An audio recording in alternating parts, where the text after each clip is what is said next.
بسم الله الرحمن الرحيم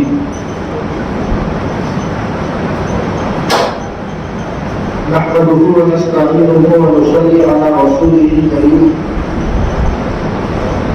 أما بعد فأعوذ بالله من الشيطان الرجيم بسم الله الرحمن الرحيم كل نفس ذائقة الموت ثم إلينا ترجعون وقال الله تعالى أينما تكونوا يدرككم الموت ولو كنتم في بروج مشيدة وقال الله تعالى الذي خلق الموت والحياة ليبلوكم أيكم أحسن عملا وقال النبي صلى الله تعالى عليه وسلم الكيس من دان نفسه ورضي بالكفاح وعمل لما بعد الموت او كما قال عليه الصلاة والسلام. قابل صد احترام بزرگوں بھائیوں اور دوستوں،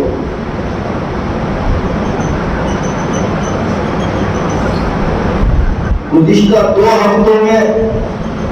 مسجد سے متعلق اس لیے گفتگو کی کیونکہ آج کل مسجد اور مندر کا مسئلہ بہت تیزی سے چل رہا تھا. اس سے پہلے رمضان تھا تو کوشش یہ ہوتی ہے کہ جو موضوع چل رہا ہے اس پر ہم گفتگو کریں، لیکن میں غور کر رہا تھا 26 نومبر کو ہم نے میت سے متعلق 9 اسلامی آداب کا تذکرہ کیا تھا. آپ کو یاد ہوگی وہ تمام باتیں، یعنی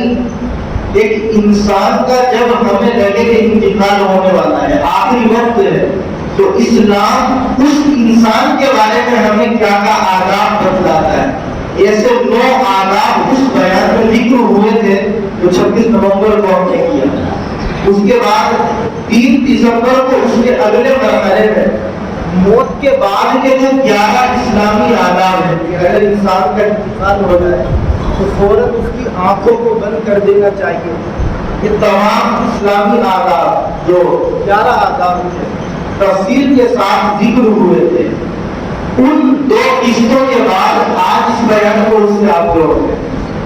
آج انشاءاللہ کسی مناسبت سے میت کو غسل دینے کے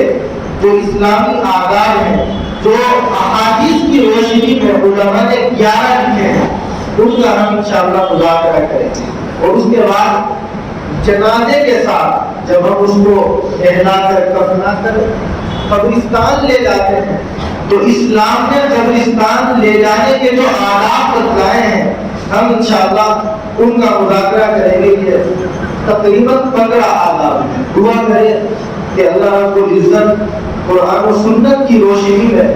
مجھے صحیح اور سچی باتیں کہنے اور ہم سب کو ان پر عمل کرنے کی توفیق مرحمت فرمائے. بزرگوں، بھائیوں اور دوستوں،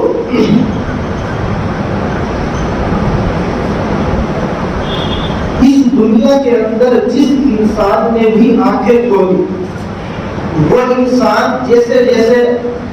وقت گزارتا ہے آگے بڑھتا ہے اس کو اس بات پر اتنا ہی زیادہ یقین ہونے لگتا ہے کہ ایک دن وہ آئے گا جس دن مجھے اس دنیا کو چھوڑ کر کے جانا ہے. چنانچہ آپ غور کریں تو اس نتیجے تک پہنچیں گے کہ دنیا کے اندر ہر مسئلے میں اختلاف. اللہ ایک ہے یا 2 ہے، عبادت ایک ہی کرنی ہے یا ایک سے زائد کی کرنی ہے، یہاں سے لے کر اللہ کے جو آخری نبی ہیں ان کی شخصیت میں بھی اختلاف کہ وہ آخری نبی ہے یا نہیں ہے. یعنی مذہب اور مسلک کو آپ اٹھائیں یا کسی دوسری چیز کو، ہر چیز میں آپ کو اختلاف ملے گا، مختلف رائے لوگوں کی ملے گی.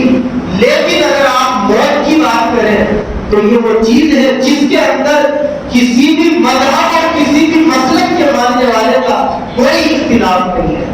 غیر مسلم ہو یا مسلم ہو یا مسلمانوں کے کتنے بھی مسالک ہوں یا غیر مسلموں کی جتنی بھی تنظیمیں ہوں، آپ جس سے بھی بات کریں گے وہ خود یہ کہے گا کہ ہاں وہی ایک دن آئے گا اور ہم اس دنیا کو چھوڑ کر چلے جائیں گے، یہ دنیا ختم ہو جائے گی.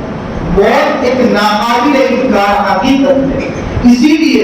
قرآن کریم میں اللہ نے سورہ عنکبوت کی آیت نمبر 57 میں اسی مضمون کو بیان کیا اور فرمایا کل نفس ذائقۃ الموت، کہ ہر انسان کو جس کے اندر بلکہ اللہ نے جان ڈال دی ہے اسے ایک نہ ایک دن موت کے گھاٹ اتر جانا ہے، اس کی دنیا ختم ہو جائے گی۔ آگے اللہ فرماتے ہیں ثم الینا ترجعون، جب تمہاری موت آ جائے گی تو ایک وقت متعین پر تمہیں ہماری ہی طرف لوٹایا جائے گا۔ آپ سب جانتے ہیں قرآن کریم میں اللہ نے یہ مضمون بیان کیا کہ اللہ کے نیک بندوں کو جب کوئی مصیبت اور پریشانی پہنچتی ہے قالوا، تو وہ یہی کہتے ہیں انا للہ و انا الیہ راجعون، ہمارا یہ عقیدہ ہے، یقین ہے کہ ہم اللہ کے ہیں، اللہ کے بندے ہیں، اس کے بنائے ہوئے ہیں، اسی نے ہم کو پیدا کیا، اسی نے ہمیں وجود بخشا، اور ہم مرنے کے بعد اسی اللہ کے یہاں پہنچ جائیں گے، اسی کی طرف ہمیں لوٹ کر جانا ہے۔ آپ سب جانتے ہیں اور عمل بھی کرتے ہیں کہ جب ہم کسی مردے کو قبر کے حوالے کرتے ہیں تو ہم اس پر 3 مرتبہ مٹھی بھر بھر کر مٹی ڈالتے ہیں، منہا خلقناکم، پہلی مرتبہ۔ اللہ فرماتے ہیں کہ قرآن کریم کی 16ویں پارے کی آیت بھی ہے کہ ہم نے تم کو اسی مٹی سے پیدا کیا، ہم سب مٹی کے بنائے ہوئے ہیں۔ حضرت آدم کی اولادیں جن کا اللہ نے مٹی سے پتلا تیار کیا ہے۔ دوسری مٹھی پر ہم پڑھتے ہیں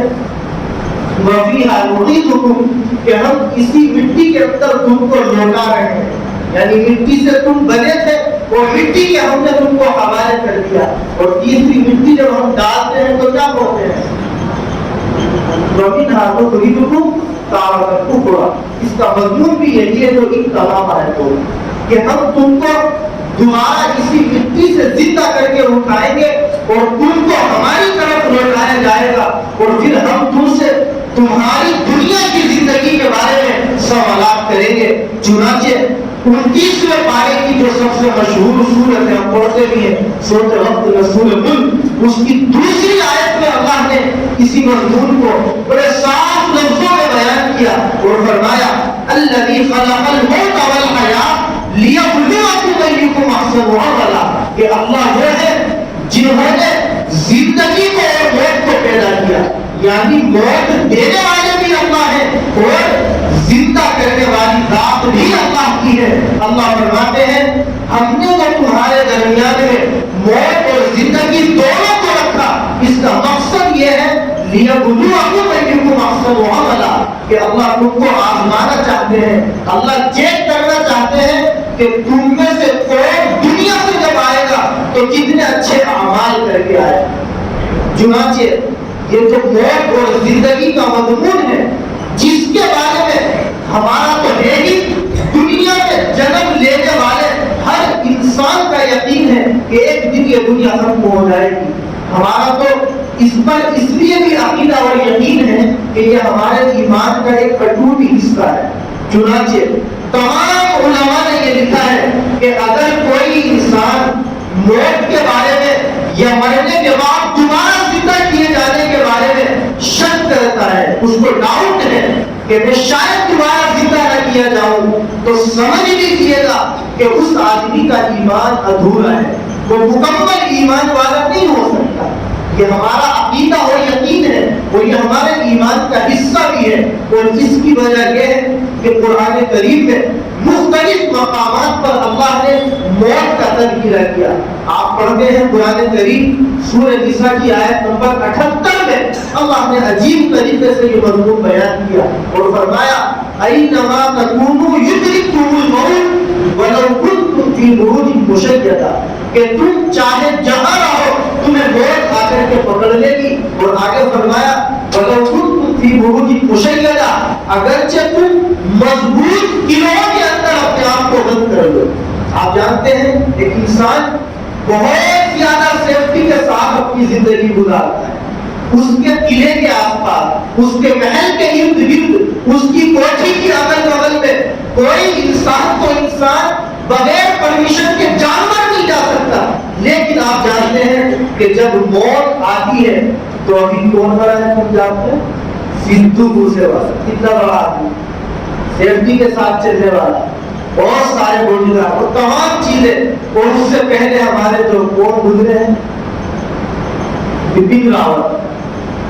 آپ نے اگر ان کی جانکاری لی ہو، پڑھا ہو، ٹی وی نے پورے کو کوریج کیا تھا کہ جس ہیلی کاپٹر کے اندر وہ سوار تھے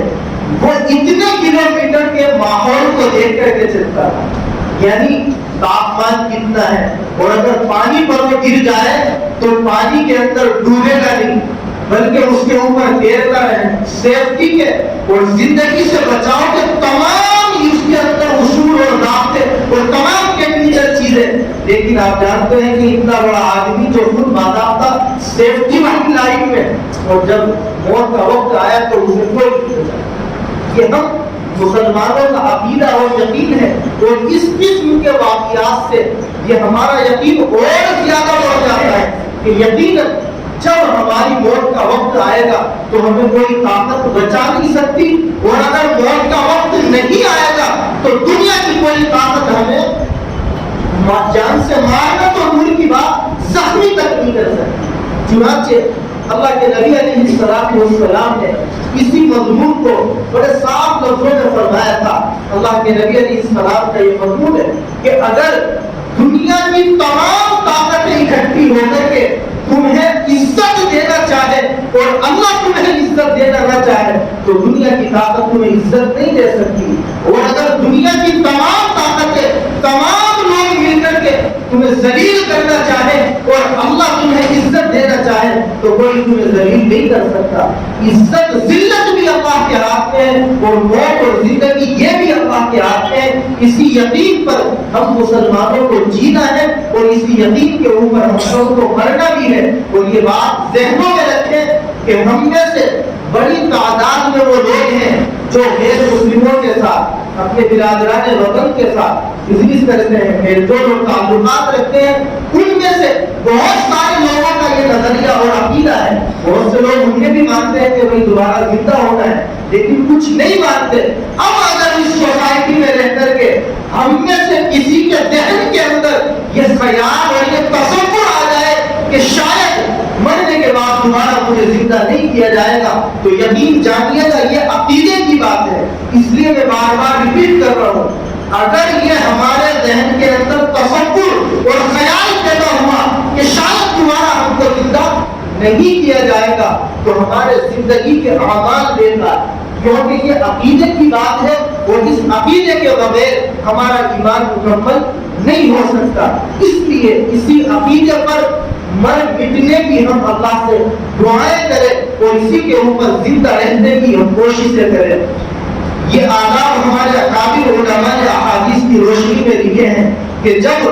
میت کو ہم غسل دیں، اس کا انتقال ہو جائے تو اس کے کیا آداب ہیں، اس کے کیا اسلامی اصول ہیں۔ سب سے پہلا ادب یہ لکھا کہ میت کو 3 مرتبہ ہم دھونی دیں۔ دھونی آپ سمجھتے ہوں گے کہ جب کسی کا انتقال ہو جائے تو اگر بتی یا اود جو ادھر وغیرہ ہوتا ہے، اس کی لکڑی جو ہوتی ہے، ادھر بھی بنتا ہے اس کا، یا ایک چیز آتی ہے لوبان وغیرہ، ان میں سے جو چیز بھی آسانی کے ساتھ گھر میں ہو یا میسر ہو جائے، اس کے ذریعے سے ہم میت کو 3 مرتبہ، 5 مرتبہ یا 7 مرتبہ دھونی دیں، یعنی وہ جو دھواں ہوتا ہے اس کے آس پاس کو اس کی مرتبہ گھما دیں 7 عدد میں۔ اور یہ یاد رکھیں کہ یہ اللہ کے نبی علیہ السلام کا حکم ہے کہ تم ایسا کرو۔ چنانچہ مسند احمد کے اندر روایت ہے، اللہ کے نبی علیہ السلام نے فرمایا اذا اجبرتم المیت فاجبروه ثلاثا، کہ لوگوں جب تم میت کو دھونی دیا کرو تو آپ نے فرمایا کم سے کم 3 مرتبہ اس کو دھونی دیا کرو۔ یہ پہلا عدد ہے اسلامی کہ جب ہم کسی کو غسل دینے لگے مردے کو تو پہلے نمبر پر ہم اس کو 3 یا 5 یا 7 مرتبہ، یعنی تام عدد میں جس کا جوڑا نہ ہو، ہم اس کو دھونی دیں۔ اور دوسرا عدد یہ ہے کہ جس پانی سے ہم میت کو غسل دینے کا ارادہ کرتے ہیں تو بہتر یہ ہے کہ ہم اس کو ہلکا سا گرم کر لیں، اور گرم کرتے وقت زیادہ بہتر اور ادب یہ ہے کہ بیری کے پتے ڈال کر کے ہم اس کو گرم کریں اور پھر ٹھنڈا کر کے اس پانی میت کو غسل دے. اور یہ ذہن میں رکھیں کہ یہ بھی اللہ کے نبی علیہ السلام کا حکم ہے. چنانچہ بخاری شریف کے اندر روایت ہے کہ جب اللہ کے نبی علیہ السلام کی بیٹی حضرت زینب رضی اللہ تعالی عنہا کا انتقال ہوا اور کچھ عورتوں نے ان کو غسل دینے کا ارادہ کیا تو اللہ کے نبی علیہ السلام نے ان تمام عورتوں کو یہ تاکید کی اور ان کو حکم دیا اور فرمایا اغسل لها ثلاثا او خمسا او اكثر من ذلك. آگے فرمایا ان رأيتن ذلك بماء وسدر کہ تم میری بیٹی حضرت زینب رضی اللہ تعالی عنہا کو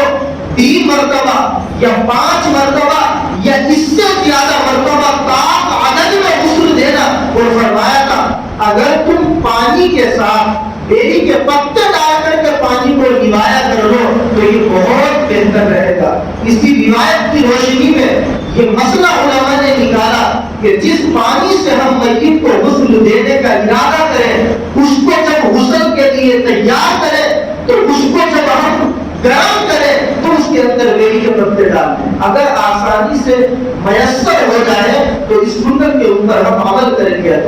تیسرا اگر علماء نے یہ لکھا کہ میت کو جب ہم غسل دینے کا ارادہ کریں تو پہلے اس کو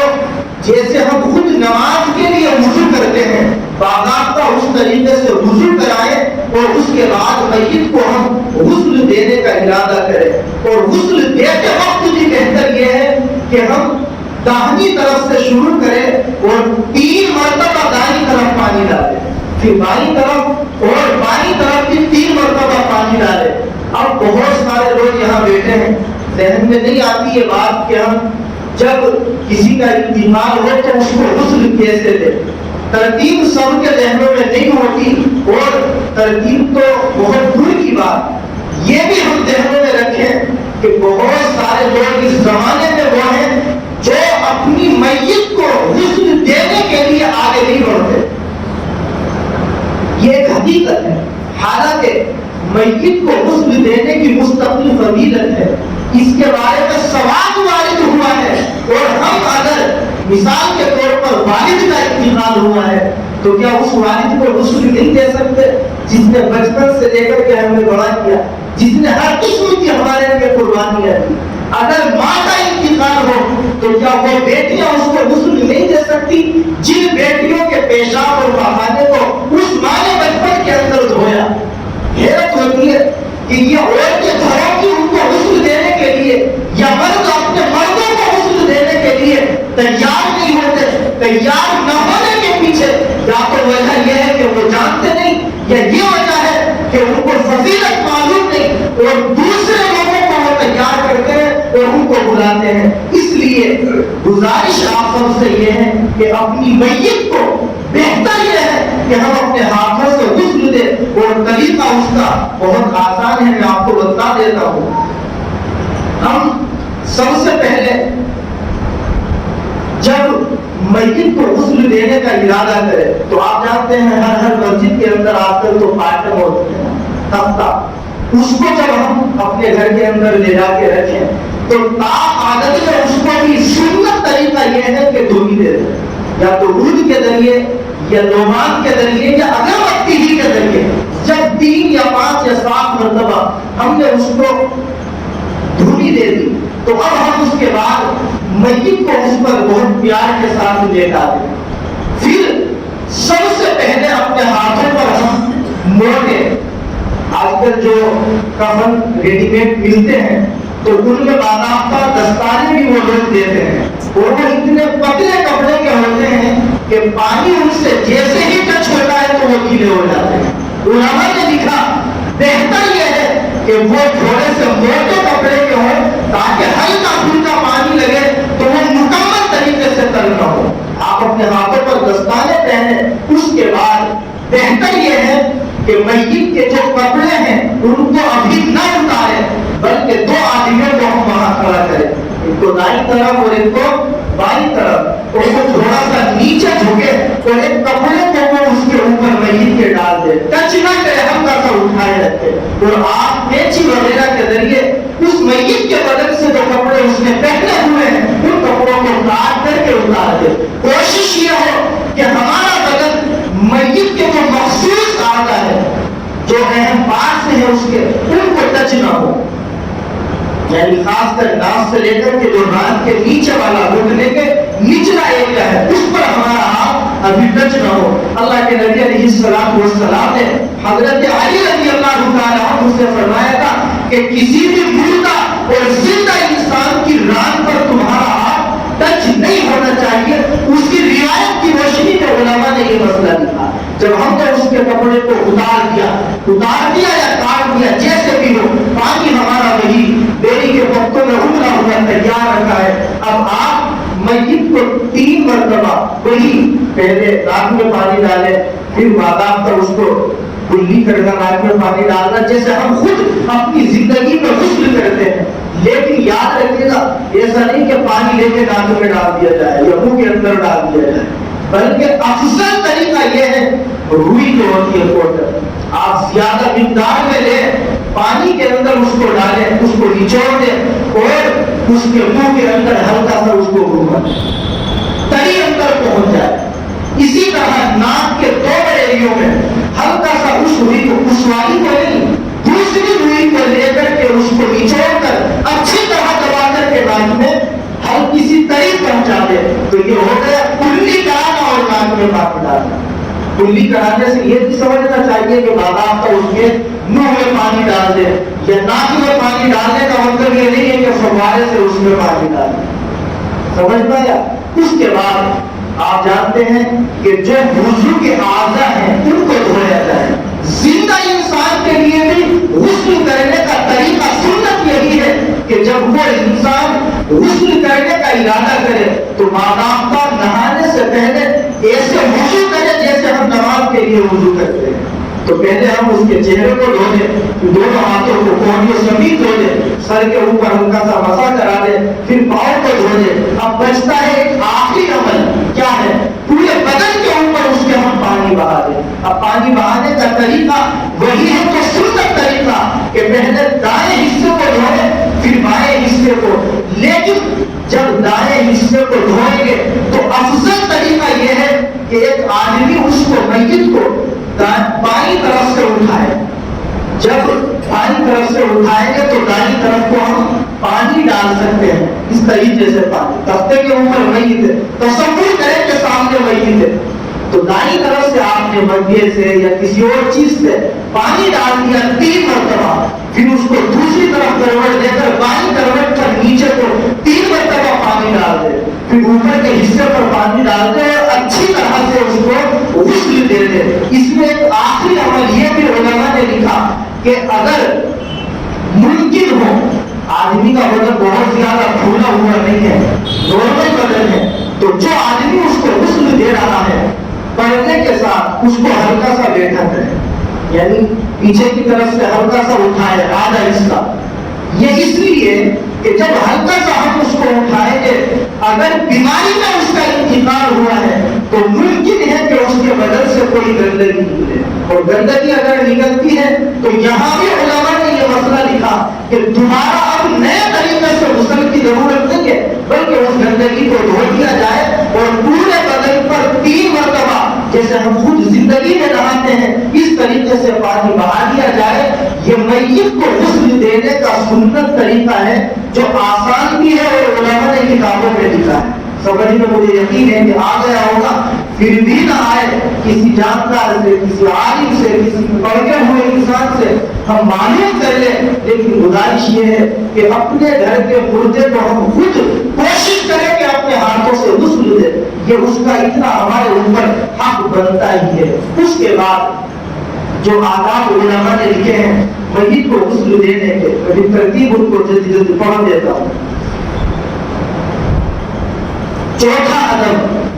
تیسرا تو یہ تھا کہ پہلے اس کو نماز کی طرح جیسے ہم خود وضو کرتے ہیں وضو کرائیں، اور بتایا میں نے کہ اس کی ترتیب کیا ہے. چوتھا ادب یہ ہے کہ غسل دینے میں طاق عدد کی ہم رعایت کریں. طاق عدد کا مطلب جب پانی اس کے بدن پر بہائیں تو 3 مرتبہ بہائیں. آپ کو لگتا ہے کہ ابھی مکمل صفائی نہیں ہوئی تو 4 مرتبہ نہیں بلکہ 5 مرتبہ بہائیں. پھر بھی لگے کہ ابھی صفائی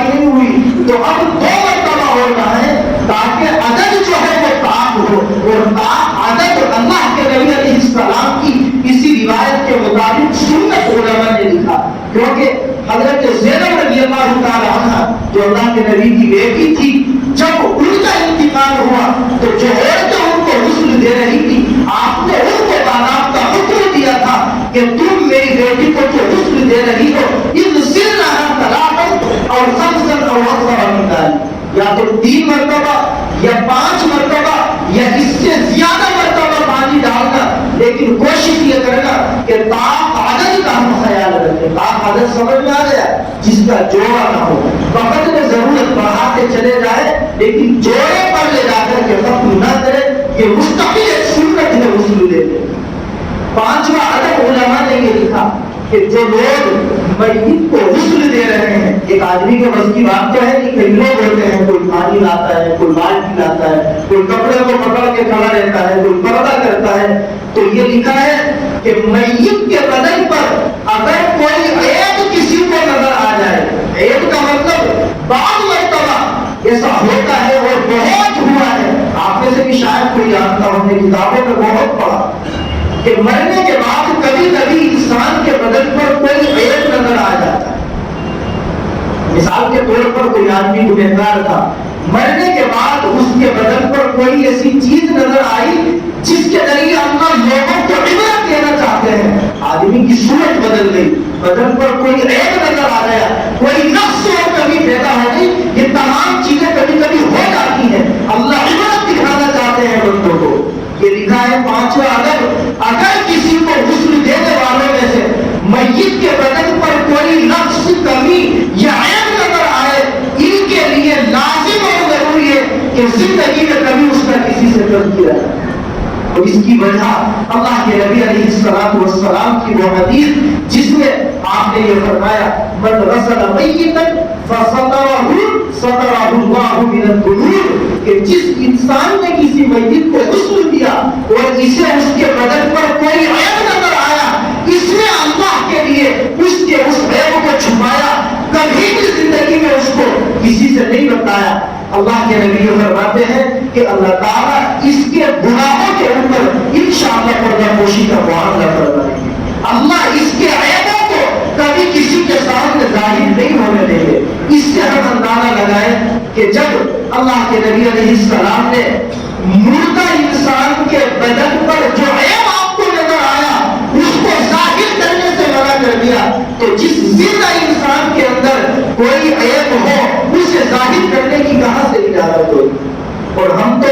صرف عیبوں کو ظاہر نہیں کرتے، اپنے دل کی بھڑاس نکالنے کے لیے، پڑوسیوں کو ذلیل کرنے کے لیے، ان کی ترقی سے جلتے ہوئے ان کو دوسروں کی نظروں میں چھوٹا کرنے کے لیے نہ جانے کتنی باتیں بنا کر کے، جھوٹ بول بول کر کے دوسروں کے اندر زبردستی کی ہم کمیاں نکالتے ہیں۔ آپ غور کریں، صرف یہ نہیں کہ ہم نے پڑھ لیا سن لیا چلے گئے، جب مردہ انسان کے بدن پر ایک نظر آنے کے بعد اسے ظاہر کرنے کی اجازت نہیں، تو مردہ انسان جو نہیں ہے، جو زندہ ہے، ہمارے سماج اور سوسائٹی میں رہتا ہے، ہم اس کے ساتھ تعلقات بھی رکھتے ہیں، اس کے عیب کو دوسروں کے سامنے بتانا کہاں سے جائز ہوگا؟ اور اگر عیب ہو ہی نہ، اس میں کیڑے نکال کر بدنام کر دینا اور اندر کی بھڑاس نکال کر اپنے میاں مٹھو بن جانا، یہ کہاں سے کہا جائز ہوگا؟ یاد رکھیے گا ایک حدیث اللہ کے نبی علیہ السلام نے فرمایا، جس نے کسی مسلمان کے بارے میں کوئی ایسا جملہ کہا جو اس کے اندر موجود نہ ہو، قیامت کے دن اللہ تعالیٰ اس کو بلائیں گے اور یہ کہیں گے کہ اے انسان، تو نے دنیا کے اندر میں نے اس بندے کے بارے میں وہ بات کہی تھی جو اس کے اندر نہیں پائی جاتی تھی، آج تو یہاں انصاف والے دن میں موجود ہے، اس کے اندر جو بات کہی تھی وہ ثابت کر کے دکھاؤ۔ آپ غور کریں اس حدیث پر، ہم نے کسی انسان کو مثال کے طور پر خامخواہ چور کہہ دیا، ہم نے دیکھا کہ ترقی کر رہا ہے، بڑی گاڑی بھی خرید کے لے آیا، گھر بھی اچھا بنا دیا، خامخواہ اپنے دل کو مطمئن کرنے کے لیے کسی سے کہہ دیا ارے 2 نمبر کا پیسہ ہے، حالانکہ 2 نمبر کا نہیں ہے اس کے پاس، وہ محنت سے کماتا ہے، مزدوری کرتا۔ قیامت کے دن اللہ اس سے کہیں گے کہ جناب ذرا یہ بتلاؤ اس آدمی کو تم نے 2 نمبر کا آدمی کیوں کہا تھا؟ اللہ کے نبی کی حدیث ہے، یہ آدمی جب ثابت نہیں کر پائے گا، حدیث میں ہے کہ اللہ فیصلہ فرمائیں گے کہ تم نے میرے بندے کے بارے میں وہ بات کہی تھی جو حقیقت پر مبنی نہیں تھی، زبردستی تمہیں بدنام کیا تھا، اس کے بدلے میں آج تجھے جہنم کی سزا ملے گی، کیا بھگتنے کے لیے تیار ہو جائیں گے؟ آج مارکیٹ میں یہی ہے، ایک آدمی ہمارے سامنے جب آتا ہے سلام دعا بھی کرتا ہے، ہم اس کو دیکھتے ہیں وہ نمازوں کا بھی پابند ہے، ہم اس کو دیکھتے ہیں وہ اچھے اخلاق والا بھی ہے، لیکن کمرے میں بیٹھ کے اس نے اس کے بارے میں کچھ کہہ دیا، اس نے اس کے بارے میں، پتا چلا مارکیٹ میں اچھا خاصا اس کو فیمس کر۔ جس انسان کے دل میں یہ بات آئے کہ وہ اپنے دل کو مطمئن کرنے کے لیے دوسرے کی ترقی سے جلتے ہوئے اس کو بدنام کرنے کے لیے کوئی چنگاری مارکیٹ میں چھوڑے، تو یہ حدیث اپنے ذہن میں رکھے تو شیطان کبھی کوشش نہیں کرے گا۔ ہمارے اکابر میں ایسے ایسے واقعات گزرے ہیں۔ ایک لڑکا قرآن دلی کا قصہ لکھا ہے کتابوں میں، کرفیو کا وقت تھا، اپنے گھر سے نکلا، راستے میں اس نے دیکھا کہ بہت ہنگامہ ہے، اس ہنگامے سے بچنے کے لیے وہ لڑکا ایک مسجد کے اندر چلا گیا، اور بعد نے اس کو یہ لکھا کہ ایک لڑکی تھی اور وہ لڑکی اپنے گھر جا رہی تھی، لیکن اس لڑکی نے دیکھا کہ راستے میں ہنگامہ ہے اور جان بچانا شاید اس بندے سے بڑا مشکل، یہ پرانی بیوی کا قصہ۔ وہ لڑکی بھاگ کر کے آگے بڑھی اور ایک مسجد کا گیٹ اسے کھلا ملا، اس لڑکی نے مسجد کے اندر جا کے پناہ لی اور ایک کونے میں بیٹھی۔ اس مسجد کے اندر ایک موم بتی اور چراغ کے ذریعے ایک لڑکا کچھ پڑھ رہا تھا، وہ مؤذن تھا غالباً مسجد کا، بالکل یم، اور وہ لڑکی یم اس مسجد کے اندر خود آئی، کسی نے اس کو نہیں بلایا، اس کو بھی نہیں پتا یہ کیوں آئی، چنانچہ یہ اس کے قریب آیا اور پوچھا آپ کیوں آئی ہو مسجد؟ اس نے بتلایا کہ باہر ہنگامہ ہے، مجھے جان کا خطرہ تھا، میں عزت بچانے کے لیے، جان کی حفاظت کے لیے مسجد میں آ گئی۔ اس نے کہا کہ ٹھیک ہے، جب تک یہ دنگا ختم ہو آپ کونے میں بیٹھ جائیں۔ وہ لڑکا وہاں بیٹھا رہا اور بار بار وہ لڑکا اپنی انگلی کو اس آگ اور چراغ کے اوپر رکھتا رہا۔ یہ لڑکی برابر یہ منظر دیکھتی رہی کہ پتہ نہیں یہ کیوں یہ کام کر رہا ہے۔ جب کافی دیر ہوئی اس لڑکے نے کہا کہ ٹھیک ہے، اب ہنگامہ ختم ہو گیا، آپ اپنے گھر چلی جاؤ۔ اس لڑکی نے کہا کہ ٹھیک ہے میں چلی جاؤں گی، لیکن مجھے آپ یہ بتائیے اس اندازے کے اوپر آپ جلتی ہوئی آگ کے اوپر، چراغ کے اوپر اپنی انگلی آپ کیوں رکھتے تھے اور کیوں ہٹاتے تھے؟ اس نے کہا کہ آپ اس کے چکر میں مت اور چلی جاؤ گے، نہیں آپ کو بتانا پڑے۔ اس لڑکے نے یہ بتایا، بڑا غور کریں ہم لوگ کہ دراصل آپ یہاں بیٹھی ہوئی تھی نوجوان ہے، میرے دل میں شیطان بار بار یہ وسوسہ ڈال رہا تھا کہ یہ لڑکی خود آئی ہے، تم نے نہیں بلایا، پر اچھا ہوتا ہے گناہ کرنے کا۔ حدیث میں بھی ہے کہ جب کسی بند کمرے کے اندر خالی جگہ پر دو انسان ہوتے ہیں، ایک لڑکا اور لڑکی، تو تیسرا وہاں شیطان آ جاتا ہے، دونوں میں گناہ کی کوششیں کرتا ہے۔ وہی ہوا، اس لڑکے نے کہا کہ جیسے جیسے دماغ میں شیطان وسوسہ ڈالتا تھا گناہ کا، میں فوراً اپنی انگلی آگ کے حوالے کرتا تھا اور اپنے نفس سے یہ کہتا تھا کہ تو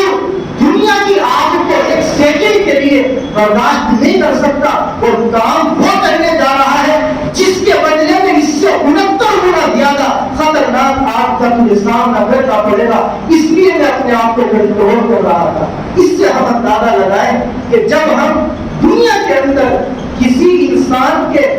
جو عیب اس کے اندر نہ ہو، اس کے اندر وہ عیب نکالنے کی کوششیں کرتے ہیں، اس کے بدلے میں حضور نے فرمایا کہ جہنم کے انگارے آپ کو ملیں گے، تو ہم کیسے اس کو برداشت کریں گے؟ اور اگر نہیں کر سکتے تو آج توبہ کر لیں کہ جیسے مردہ انسان کے عیب کو ظاہر کرنا جائز نہیں ہے، ہم انشاءاللہ زندگی میں کسی زندہ انسان کے عیب کو ظاہر نہیں کریں گے۔ اور یہ تو آج کل چغل خوری اور غیبت عام ہے، اس سے بچنے کا تو بڑا آسان راستہ۔ آپ کے پاس کوئی آیا، ارے تم نے سنا ہے اس آدمی نے تو یہ کارڈ کر دیا، آپ فوراً یہ کہیں کہ رکو یار، وہ بھی تو کالونی میں رہتا ہے، بیٹھو گاڑی کو اس کے گھر چلتے بیٹھ کے بات کریں۔ آپ نے اگر ایک مرتبہ یہ کر دیا، زندگی ختم ہو جائے گی، وہ آپ کی زندگی میں تمہارا کبھی کسی کی آپ کے سامنے غیبت کی ہمت نہیں کرے۔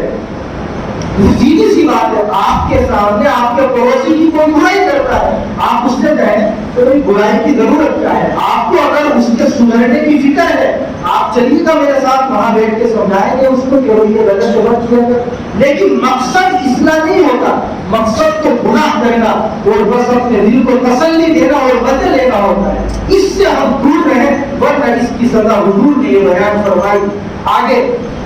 6 نمبر پر علماء نے لکھا کہ جب انسان کا انتقال ہو جائے تو میت کو جب ہم غسل دے دیں تو اس کے بدن پر ہم خوشبو لگائیں، کافور لگائیں یا عطر وغیرہ لگائیں، اور 7واں ادب یہ ہے کہ میت کو اچھے کپڑوں میں کفن دے۔ اچھے کپڑوں کا مطلب حضور نے یہ فرمایا کہ تم جو کپڑے پہنتے ہو ان میں سب سے عمدہ کپڑے سفید ہوتے ہیں، لہذا سفید کپڑوں میں تم اپنے مردوں کو کفن پہنایا کرو۔ تو سفید کفن پہنانا یہ اللہ کے نبی علیہ السلام کا محبوب ترین کفن ہے، اسی لیے ہم مردوں کو کفن پہنائے۔ 8واں نمبر علماء نے لکھا کہ اگر آسانی کے ساتھ میسر ہو جائے تو ہم ہماری ایک مخصوص قسم کا کپڑا آتا تھا اس زمانے میں تو نہیں پایا جاتا، اسی میں کفن دے۔ 3 ادب اور ہیں۔ 9واں ادب یہ کہ سفید کپڑوں میں ہم، پہلے تو یہ تھا کہ اچھے کپڑوں میں کفن دے، اور یہاں حضور نے صراحتاً فرمایا کہ سفید کپڑوں میں اپنے مردوں کو آپ کفنایا کرو۔ اور 10ویں نمبر پر فرمایا کہ اگر کفن تنگ ہو جائے تو اس وقت میں آپ سر کو ڈھانپ کر کے پیروں کو کھلا رکھ سکتے ہیں۔ اس زمانے میں تو آسانیاں ہیں، دکانوں پر کپڑے مل جاتے ہیں، اور کوئی غریب ہو تو 50 آدمی اس کو کفن پہنانے کے لیے تیار ہو جاتے ہیں، لیکن ایسے بھی حالات اس امت پر گزرے ہیں، ایسے گھر پیدا ہوئے ہیں، ایسے واقعات نظر آئے کہ اگر ایک مردے کو ہم پورا کفن پہناتے ہیں تو سر کو ڈھکتے ہیں تو پاؤں کھل جاتے ہیں، اور پاؤں ڈھکتے ہیں تو سر کھل جاتا ہے۔ چنانچہ حدیث کے اندر ایسا ایک واقعہ ہمیں ملتا ہے، مصعب بن عمیر رضی اللہ عنہ کا، صحابہ یہ کہتے ہیں کہ ہم ان کے پاؤں کو ڈھکتے تھے تو سر، اور سر ڈھکتے تھے تو پاؤں کھل جاتا تھا۔ ہم نے حضور کو بتایا تو آپ علیہ السلام نے ہمیں حکم دیا کہ کفن اوپر کو کھینچ کر ان کے سر کو ڈھک دو اور پاؤں کے اوپر ان کے گھاس ڈال دو۔ چنانچہ اس طریقے سے ان کو کفن دیا گیا۔ اور 11واں اور آخری ادب یہ ہے کہ حضور کو جب غسل کرانے والا میت کو غسل کرا کر کے فارغ ہو جائے تو بہتر یہ ہے کہ وہ خود بھی غسل کر لے۔ یہ مسئلہ اچھے طریقے سے سمجھے، اگر کسی نے میت کو غسل کرایا تو ایک ہو یا 2 آدمی، ضروری نہیں ہے کہ یہ خود بھی غسل کرے اور کپڑے بدلے، بلکہ مستحب ہے، یعنی اگر یہ غسل کر لے تو اچھی بات ہے، اور اگر غسل نہ کرے تو پھر اس سے بھی کام چل جائے۔ بہت سے لوگ یہ سمجھتے ہیں کہ جو لوگ میت کو غسل دیتے ہیں تو ان کے لیے نہانا ضروری ہے، ایسا نہیں ہے، بلکہ بہتر یہ ہے کہ وہ بھی غسل کر لے، کیونکہ کبھی کبھی ایسا ہوتا ہے کہ جو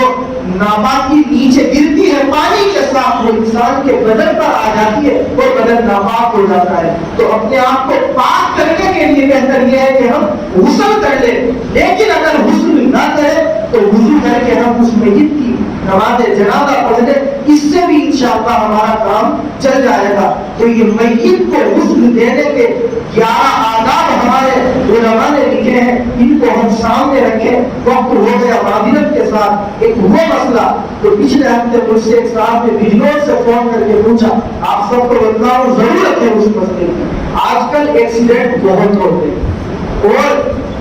موقع پر انسان کا انتقال ہو جاتا ہے، بہت ہی ایسے واقعات۔ پچھلے ہفتے مجھے نورپور سے ہمارے دوست ہیں مفتی صاحب، انہوں نے فوٹو بھیجا ایک مردے کا، اس کا آدھے بدن کا بھی کچھ حصہ ہی وہاں موجود تھا اور باقی حصے کو میرے پاس ہے فوٹو تھا۔ انہوں نے بتایا کہ بھاونے کے ذریعے سے اس کے بدن کو اکٹھا کر کے اور کپڑے میں باندھا گیا۔ اگر کوئی میت اس حالت میں پائی جائے کہ اس کے بدن کا کچھ حصہ ہی ہمیں ملے اور باقی حصہ یا تو ملے گا یا ملے تو ہمیں چکنا پڑے، اس میت کو غسل کیسے دیا جائے؟ یاد رکھیے گا، فتوے کی بڑی مشہور کتاب ہے فتاوی ہندیہ، اس میں جلد 4 صفحہ 409 پر علماء نے صراحتاً یہ مسئلہ لکھا کہ اگر میت کا آدھے سے زیادہ حصہ ملتا ہے، وہ آدھے سے زیادہ کہیں کا بھی ہو، ہمارے لیے لازم اور ضروری ہے ہم اس کو غسل دیں اور باضابطہ اس کو کفن دے کر کے نماز جنازہ پڑھ کے اس کو دفنائیں۔ دوسرا اسی میں مسئلہ اور پہلو اور آپشن یہ کہ اگر میت کا آدھا بدن ملتا ہے اور آدھے بدن میں ہمیں سر بھی مل جاتا ہے، آدھا بدن اور ملا سر بھی ملا ہے، اب بھی ہم اس میت کو غسل دیں گے، کفن دے کر کے نماز جنازہ پڑھ کے دفنائیں گے۔ تیسرا آپشن، اگر میت کا آدھا بدن ملا لیکن میت کا سر نہیں ملا ہی نہیں، کچل گیا یا جانور اس کو کھا گیا، ایسے واقعات کی ہوتے ہیں، اب علماء نے یہ لکھا اس میت کو اب باضابطہ غسل دینے کی ضرورت نہیں ہے، ایسے ہی کسی کپڑے کے اندر لپیٹ کر نماز جنازہ پڑھے بغیر اس کی نماز جنازہ بھی نہیں ہوگی، کیونکہ آدھا بدن ملا ہے سر ملا ہی نہیں، اس لیے اس کو یوں ہی کپڑے میں لپیٹ کر ہم قبر کے حوالے کر دیں کہ نماز جنازہ بھی اس کی ادا نہیں کی جائے گی، اور دعا کرے کہ اللہ رب العزت اس قسم کے حادثے والی موت سے اس پوری امت کی اور ہم سب کی حفاظت فرمائے۔ اور یہ جو آداب بیان ہوئے ہیں ان پر اللہ ہمیں عمل کی توفیق مرحمت فرمائے۔ اگلے ہفتے انشاءاللہ کفنانے کے اور میت کو جو لے کر ہم قبرستان تک جاتے ہیں اس کے آداب ذکر کریں گے، اللہ توفیق مرحمت فرمائے۔ وآخر دعوانا الحمدللہ رب العالمین۔